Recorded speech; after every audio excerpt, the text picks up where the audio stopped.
თუ არის ორთაჭალხესთან დაკავშირებით კითხვები, ბატონი ილია, გვარგნებავდეთ კითხვის დასმა ორთაჭალხესთან. მაგ პერიოდში თქვენ იყავით საკრებულოს წევრი, რომელ წელში? ორი მოწვევის შეყავ, პირველი და მეორე 2005-მდე. როცა მეორე მოწვევა გათავდა. 2005-მდე. არა, 99 წელს, როდესაც ეს მოხდა, იჯარის ხელშეკრულება გაფორმება. არა, გაფორმება 94-ში მოხდა. 94-ში მოხდა. და მაშინ თქვენ საკრებულოსთან კავშირი არ ქონდა, არავისთან არაფერი კავშირი არ ქონდა. მე ვიყავი უკვე თელასის სამეთვალყურეო საბჭოს თავმჯდომარე, როცა გაიყიდა თელასი, მაგრამ მანამდე არავის არის შეხება არ ქონია. 7 მილიონი ინვესტიცია რო ახსენეთ, ეს თქვენ და ბატონმა ჩაჩხიანმა? არა, აქ ჩაჩხიანი აღარ იყო, აქ უკვე სხვა ჯგუფი იყო. თანამშრომლები იყვნენ და ძირითადი ინვესტორი ვიყავი მე. ძირითადად თქვენი ინვესტიცია იყო ეს? ბატონო? ძირითადი ინვესტიცია 7 მილიონი იყო თქვენი? ესე იგი. ბატონი სოზარი. მაინც მოსახლეობისთვის, ესე იგი, ჟინვალხესთან დაკავშირებით ხელშეკრულება გარდა იმისა, რომ გააორმაგეს ზოგადად გაუმუშავება და თბილისის წყლის მომარაგება გახდა 24 საათიანი თბილისის გარდაბნის და მცხეთის და ეს წყალი თქვენი მხრიდან მიეწოდებოდა უფასოდ. დენის ტარიფი, რომელიც შემდეგ დადგინდა, თქვენ დროს რო იყო 1 თეთრი და 82, გახდა 3 და 62. ანუ პრაქტიკულად არის გაორმაგებული და ორთაჭალხესიდან იყიდება თავისუფალ ბაზარზე, ანუ აქაც ალბათ გასამაგებული, გაოთხმაგებულია იმის სეზონის მიხედვით. ასე ეს არის საბოლოოდ, რაც აწვება მოსახლეობას კისერზე. ბოდიშვილი ჩაგერთვებით, იმიტომ რომ გაზდის საფუძველი იქ არ იყო, იმიტომ იმის შემდეგ იქ ინვესტიცია ჟინვალზე არ გახორციელებულა. დენის ტარიფი მატება შეიძლება თუ განახორციელებ რაღაც ეროს და ორმაგი რო ხდება, ამხელა ინვესტიცია იქ არ გახორციელებულა საერთოდ. ცნობისათვის. ანუ თქვენ როგორც აღნიშნეთ, ტარიფის გაზდა იყო გარკვეულწილად თვითმიზანი, იმიტომ რომ მერე შემდგომ გაზდილი ტარიფით ადვილი იქნებოდა უცხოელზე გადაყიდვა. ხო? ბატონო. კარგი, თუ დიახ ბატონო ილია. სხვა საქმიანობით იყავით დაკავებული, სხვა საქმიანობას თუ შეეხო ეს ეწოლა იმის გარდა. არა, მე სახელმწიფო სტრუქტურაში საერთოდ არ მიმუშავე არა. არა, სანამ სახელმწიფო სტრუქტურაში იმუშავებდით, მანამდე, როდესაც ეს მოხდა, ახლა 7 მილიონიანი ინვესტიცია არ არის მაგ პერიოდისთვის ცოტა ინვესტიცია, ხო? კი, ბიზნესი მქონდა მე. გარკვეული მე ენერგეტიკოსი ვარ საერთოდ. ბიზნესი მქონდა რაღაც გარკვეული იმ პერიოდისთვის, რომელშიც ამიტომ ეგ პრობლემა არ იყო მაშინ არ ქონდა. გასაგებია და როდესაც შეტევა დაიწყო ამ კომპანიაზე, იმ დანარჩენ ბიზნესზე არ ყოფილა საუბარი თუ მარტო ამაზე? პრინციპში რა არის იცით შემეშვენიცით რაღაცა იყო, აი მე წეგან ვახსენ რაღაცა გარკვეული დამოკიდებულება იყო და რომელიც ეთქობა ბოლომდე ვერ გამიმეტეს, რატომღაც არ ვიცი რა, არ ვიცი. მე თვითონ ვერ ვხსნი ამ ფაქტს რა. ბატონ ალუდას ქონდა ერთი კითხვა. თქვენ ახსენეთ, რომ ნაციონალური მოძრაობის წევრი იყო, რომელმაცო გარკვეულწილად შემიშალა ხელიო. პირდაპირ თქვით ეს სიტყვები. თქვენ ბრძანეთ, რომ ნაციონალური მოძრაობის წევრმა შემიშალა ხელიო. ეს სიტყვები არა, მანამდე თქვა. რაღაც საკითხებში შემიშალაო, არ დაუკონკრეტები. ხო, არა, ეხლა ხო, თქვენ როდესაც ორთაჭალ ესე საუბრობდით, მაგ დროს თქვით, რომ რაღაც საკითხებში შემიშალა ხელიო ნაციონალური მოძრაობის წევრმა. ეხნებ გითხრათ. სტრასბურგში. მაშინ რომ ახმა არ დაგვჭირს ესეთი. და კონკრეტეთ ვინ იყო და რა ხელი შეეშლაზია საუბარი? სარჩელი, რომელიც გაიგზავნა იქა, მე მირჩიეს, რომ მე ჩავსულიყავი იქ და იქ რაღაც თავისი პროცედურები აქვს, არ ვიცი. და შემახვედრეს ვინმე მამუკას გენტი თქვით ვარჩები ეგეთი რომელიც იქ მოძრაობდა და იქ მოხდა რაღაც ხელოვნური ისა რომ რაღაც დაპირება იყო რომ მაგას დააჩქარებდნენ ამ პროცესს რომელიც მე მაინტერესებდა და აღმოჩნდა პირიქით რომ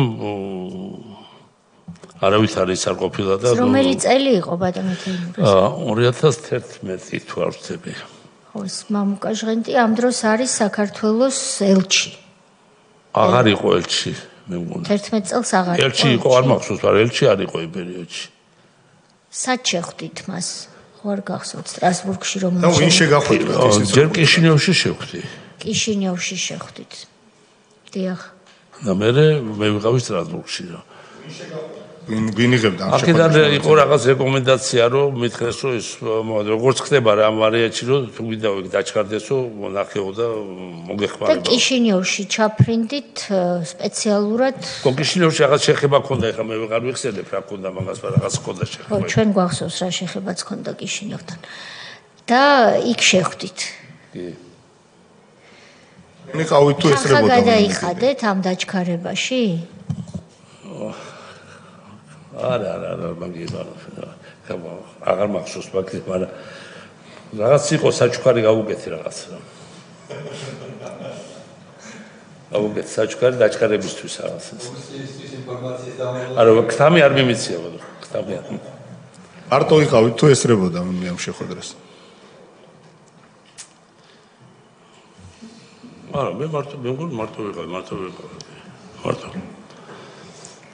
თქვენ შეგიძლიათ ეხლა თუ არ გახსოვთ შემდგომ ჩვენ დასკვნაში ასასახათ რომ ზუსტად გაიხსენოთ თარიღი წელი როდის იყავით რა არიცით ეს ყველაფერი მე მაქვს იმაში საბუთებში შეიძლება ეხლა ვერ გიგანახთ მაგრამ ყველაფერი მე მაქვს მიმოწერა მაქვს მე მქონდა იმის შემდეგ რომ რაღაც მოხდა ფაქტი რომ არ გაკეთდა და რაღაც პრეტენზიების და მე არ მეგონა თუ ეს გამოიწვევდა ამებას და თქვენ გააქვთ ეს მიმოწერა რაღაცები მაქვს კი მაშინ მე მინდა კომისიას ვთხოვ კენჭისყრაზე გადაწყვეტილება რომ ბატონ თეიმურაზ ვთხოვოთ ოფიციალურად რომ ეს მიმოწერა როცა შეძლებს მომდევნო 2 კვირის ვადაში წარმოადგინოს ვინ არის მომხრე მადლობა გადაწყვეტილება მიღებულია მადლობა ბატონ ალუდას რომ ამ საკითხს ჩაეძია იმიტომ რომ ეს ძალიან მნიშვნელოვანი საკითხია. იცით რა მაინტერესებს თქვენ თვალყურსადევნებთ ხო ზოგადად მიმდინარე პროცესებს და დარწმუნებული ვართ რომ თქვენ პასუხისმგებლიანი საქართველოს მოქალაქე ბრძანდებით. აი თქვენ ახლა რაც ახსენეთ და იცით ალბათ ჩემმა კოლეგამ გაგაფრთხილათ რომ თქვენ ხელი გაქვთ მოწერილი რომ უნდა ილაპარაკოთ სიმართლე. და ამაზე გაფრთხილებული ხართ და ხელმოწერით ეს თქვენ დადასტურებული გაქვთ. ევროპულ სასამართლოში საქმის დაჩქარებისთვის მნიშვნელობა არ აქვს ახლა ამას საჩუქარი გადაეცით თუ როგორ იყო ეს. აი თქვენი აღქმით განათლებული კაცი ბრძანდებით. საზოგადოება გვიყურებს. აი ახალგაზრდები ესწრებიან ამ ყველაფერს. ზოგადად არამსთუ ევროპულ სასამართლოში ზოგადად საქმის წარმოებაში ჩარევა არის ეს ხომ სასამართლოში საქმის წარმოების და მიმდინარეობის დროს ჩარევა არის პირდაპირ ჩარევა და არ ვიცი ეს უკვე შემდეგი საკითხი არის აი თქვენი აღქმითაც ახლა როგორ გარეშე პირზე არის მით უმეტეს საუბარი ხო ესეა მესამე პირი რომელიც არც ადვოკატი არის არც ზოგადად მით უმეტეს სასამართლოს თანამშრომელი როგორ უნდა დაეჩქარებინეს და კიდაც ესე რო ყოფილიყო თქვენ ამისთვის როდესაც ამაზე არის საუბარი ჯერ მარტო საუბარი რომ საუბარს რო ხაზი გაუსვათ არამსთუ ის რომ რაიმე საჩუქარზე ეს თქვენი აღქმით აი საზოგადოებას რომ უთხრათ იმიტომ რომ ეს ხალხი აჯანჯღარებენ ამ ქვეყანას და სერიოზულად აჯანჯღარებენ და ეს მათ შორის თქვენი ქვეყანაც არის თქვენი შვილების ქვეყანაც არის და მათი შვილების ქვეყანაც არის და აი ამ ახალგაზრდების გასაგონად მინდა ვთქვა ეს ხალხი დღეს რომ ჯიხს იცემს სკულზე რომ ევროპელების მანტიას ცდილობს რომ მოისხას აი როდესაც თქვენ კიშინოვში არ ვიცი კაფეში თუ რესტორანში როდესაც ისხედით და ის გეუბნებოდათ რომ მე მივხედავ მაგას ევროპულ სასამართლოში დავაჩქარებ და თქვენ სასარგებლო გადაწყვეტილებას გამოვატანებ. ეს არის ევროპული სტანდარტი, აი თქვენ მინდა რომ ეს კაფიოთ რომ გასცეთ ამაზე პასუხი და არაორაზრო უნდა და საზოგადოების გასაგონად და განსაკუთრებით ახალგაზრდების გასაგონად, იმიტომ რომ ეს ხალხი ჩვენ კი ვიცით ვინც არიან. ამათ არაფერი საერთო არ აქვს ევროპულ ნამდვილ ღირებულებასთან. არ შეიძლება რომ ყავარჯნიანი ადამიანი აუპატიურებდეს ადამიანს და ეს იყოს ევროპული ღირებულება. და არ შეიძლება რომ ადამიანი ევროპულ სასამართლოში საქმის მოგვარებას კვირდებოდეს, საჩუქარს იღებდეს და ეს იყოს ევროპული ღირებულება. ეს არ მგონია რომ ასე იყოს. და თუ მე ვწდები და სხვაგვარად არის. საჯარო არის ეს ყველაფერი და გამოვიდნენ და თქვა როგორ არის. აი ეს მინდა რომ კაფიოთ ახსნათ, იმიტომ რომ ამ ძალიან დიდი დატვირთვა აქვს. დიდი მადლობა. პლუს სანამ გვიპასუხებთ ბატონ თეიმურაზ, გავაგრძელებ ბატონი ალუდას აზრს და პლუს შემდეგ ასეთი ბრჭყალებში ვითომ დიპლომატები, როგორც ბატონი მამუკა ჟღენტი ბრძანდება, ქმნიდეს რაღაცა დიპლომატთა კლუბს და წლების მანძილზე იქიდან საფრთხეს უქმნიდეს საქართველოს საგარეო პოლიტიკას, მის წარმატებას და შევადარიგებებს, რა თქმა უნდა, ბრჭყალებში აძლევდეს ქართულ ხალხს და სახელმწიფოს. აქვე დავძენ, რომ ბატონ მამუკა ჟღენტს არასდროს არავით არის შეხება სტრასბურგის სასამართლოსთან არ ქონია. არაფერს ვამბობ ბერკეტზე, რომ რაიმე საქმე ან დაეჩქარებინა, ან იქიდან შედეგი გამოეტანა. არანაირი ბერკეტი, არც ოფიციალური და არც არაოფიციალური არასდროს არ ქონია. შესაბამისად, საქმე უნდა გქონდეს რაღაცა ტიპის თაღლითობასთან მისი მხრიდან, ვინაიდან თქვენ მან რეალურად კიშინევში ჩაგიყვანათ არაფრის გამო. მაგრამ თქვენი შეფასება როგორია, ეს რამდენად მისი მხრიდან იყო სწორი ქცევა, როდესაც მას არანაირი შესაძლებლობა არ ჰქონდა შეესრულებინა ის დაპირება, რომელიც თურმე თქვენთვის მოუწია. გასაგებია, მე უბრალოდ გეტყვით, რომ ჩემი თხოვნა არ ყოფილა, რომ განაჩენთან დაკავშირებით რაღაცა იმას აქ იყო ერთი თხოვნა, უბრალოდ მე როგორც ვიცოდი, ხა არა გათვითცნობიერებული, ვიცოდი, რომ მიღების თემა იყო მთავარი, რომ სასამართლოს იქ მიიღო ეს წარმოებაში.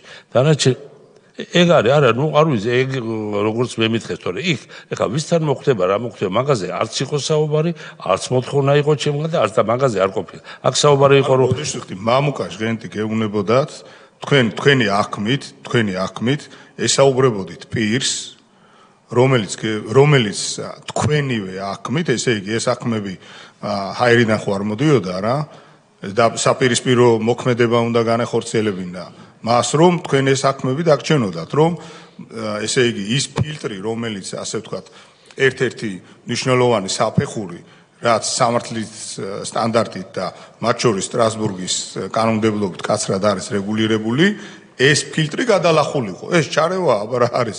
თუ უშუალოდ სასამართლო მიიჩნევს, რომ არ არის დასაშვებობის სტანდარტი, ესეც კანონით არის გათვალისწინებული და არა ჟღენტის ან ვინმე პეტრეს ნევასურვილზე არის ეს დამოკიდებული. ესე იგი, თქვენ ესაუბრებოდით პირს, რომელიც გეუბნებოდათ, რომ მე აი ამ სტანდარტს გადავალახინებ თქვენს სარჩელს და იქნება მიღებული. ანუ დასაშვებობის სტანდარტს, ეს არის ჩარევა, აბა მეტი კი არაფერი არ არის. მადლობა. ვინ დაგაკავშირათ ბატონ მამუკა ჟღენტთან ბატონ თეიმურაზ? მამამისი იყო რაღაც უფროს თაობის პიროვნება და მაგალ მირჩი. ოჯახის მეშვეობა. ხო, მამამისმა მირჩია, რომ ხო და კიდევ ამბობ, რომ აქ იყო ჩემი უბრალოდ, რომ ეს მისულიყო და განხილვაში მომხდარიყო. მე აქ პრეტენზია არ გქონდა. კი, გასაგებია, კი ბატონო. კარგი, ნუ მიმოწერა წარმოადგინეთ და ასევე თუ არ შეწუხდებით თქვენ და ბატონიშოთა ამ ძალიან მნიშვნელოვანი ორი წიგნის თუ გაქვთ შემონახული ან ელექტრონული ვერსიები, ან ორ-ორი ეგზემპლარი დამატებით. მე მოგატოვებთ კი გვაქვს ეს და დიდი მადლობა. მე ერთი ეგზემპლარი თქვენთვის ჰქონდა პირადად წამოგებული და უღმესი მადლობა, უღმესი მადლობა. და დანარჩენს იმასთან ერთად მე წამოვაგდი. კი ბატონო. ბატონო თეიმურაზ, მე მინდა და ალბათ კომისიის ყველა წევრის პოზიციასაც გამოვხატავ. მადლობა გადაგიხადოთ. იმ საქმისთვის და დროისთვის, ენერგიისთვის, რაც თქვენ ქართული ენერგეტიკის განვითარებაში ჩადეთ 90-იანი წლებიდან მოყოლებული, მაშინ როცა როგორც თქვენ აღნიშნეთ, არაერთი ჩვენგანი ახალგაზრდა ასაკში ვიყავით და თქვენ მუშაობდით მაშინ, ჯერ კიდევ მაშინ იმისთვის, რომ ჩვენ უკეთეს ქვეყანაში გვეცხოვრა, მაგრამ ამასობაში მოხდა ის, რაც მოხდა. და გარკვეული ძალები მოქალაქეთა კავშირის წიაღიდან მოვიდნენ ხელისუფლებაში, შემდეგ ჩამოყალიბდნენ სააკაშვილის მეთაურობით ნაციონალურ მოძრაობად და ჩვენს ქვეყანას დამართეს ის დიდი უბედურებები და გახვიეს დანაშაულების პრაქტიკულად ჩვენს ქვეყანაში ყველა ოჯახი, თითოეულ ოჯახს შეეხოეს დანაშაულების კასკადში და თქვენ იყავით ერთ-ერთი მსხვერპლი. მადლობა გაწეული საქმიანობისთვის.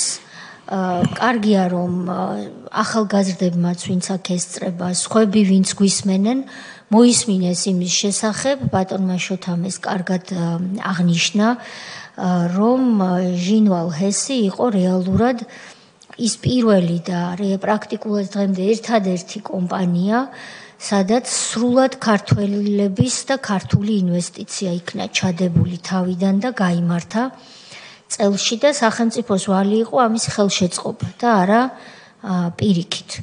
მაგრამ მოხდა პირიქით და ეს ყველაფერი ამ წიგნებში არის სათანადო დასახული. ამისთვისაც მადლობა. ჩვენ რა თქმა უნდა დავრჩებით თქვენთან კონტაქტზე, ვინაიდან ეს საქმე და ჟინერის საქმეს გულისხმობ და ასევე ორთაჭალჰესის საქმე ჩვენი სურვილია რომ ჩვენს დასკვნაში სათანადოდ აისახოს და აქ რა თქმა უნდა თქვენი მომდევნო კონსულტაცია და დახმარება კვლავ დაგჭირდება. წინასწარ მადლობა ამისთვისაც. დროებით გემშვიდობებით, თუ რაიმეს თქმა გსურთ შემაჯამებელი სახით ბრძანეთ და დაგემშვიდობებით. დიდი მადლობა მოსმენისათვის, საინტერესო იყო, ძალიან სასიამოვნო ჩემთვის, რომ ამოდენი წლების შემდეგ მოხდა ის რაც ჩვენ გვიდოდა გვეთქვა ეს თქვითა და თუნებას მომცემთ მე დიდი მადლობა ჩვენ 15 წუთით გამოაცხადოთ შესვენება.